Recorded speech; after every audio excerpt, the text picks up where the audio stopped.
Hey Luke. All right. Well, I agree that whenever we're doing any kind of creative act, that we need to create with something, whether it's creating with words, creating with chords, creating with notes, whatever it is.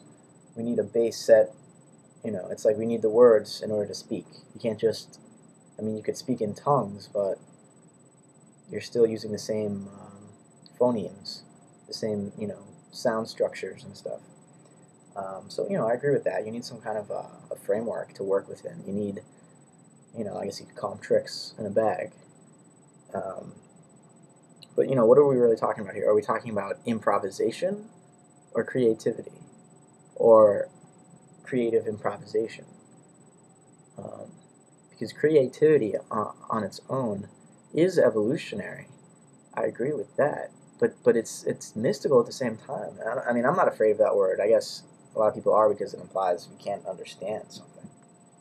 Um, but I think it's an apt word to use for creativity because you can't understand creativity. And maybe the specific kinds of improv you're talking about that are built of these component parts, we can understand them. So it makes the musician seem less like a prodigy and more like someone who's done a lot of practicing. But I think evolution is based on mutation. Evolution isn't, a step-by-step gradual process. Evolution is mutation. New features pop out of nowhere almost, instantaneously. If you look at the fossil record, the way species evolve over time, there are certain points, like the Cambrian explosion. All of a sudden we get all these organisms that have legs and that can move around on land and all this diversification, and it happened all at once. It was a few mutations caused this great change that wasn't at all expected based on the past. It was new. It was a mutational process, and you can't predict mutation. And I think I remember you talking about how when you're improvising on the piano, you almost know what you're going to do before you do it. And I wonder if it's really that you know what you're going to do, or that you can feel what would sound right, or what would sound good. Um, and the difference between knowing and feeling would be knowing you understand logically, or, in an orderly fashion, and feeling you just sort of it comes over you and comes through you, and you have to play that particular trick next because that's the feeling wells up inside of you, and it just transfers directly to your hands.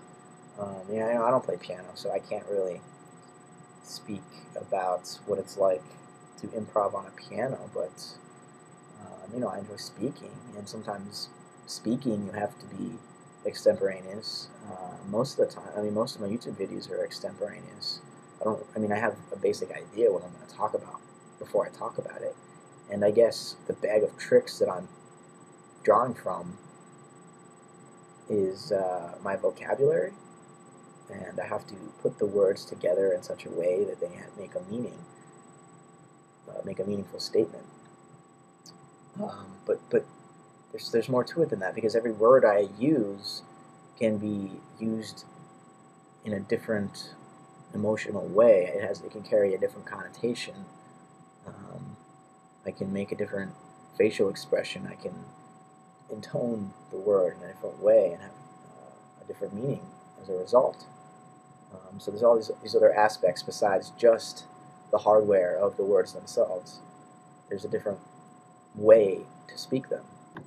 And not only that, but when you're speaking about something interesting, you're trying to cover new ground, you're going to extemporaneously develop new meaning because if you're really speaking extemporaneously, or if you're really improvising, then you're going to think out loud. And when you think out loud, you will come upon these new connections and these new meanings that weren't necessarily explicit beforehand.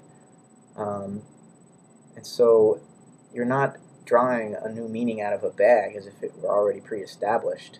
You're creating a new meaning through a mutational process of evolution.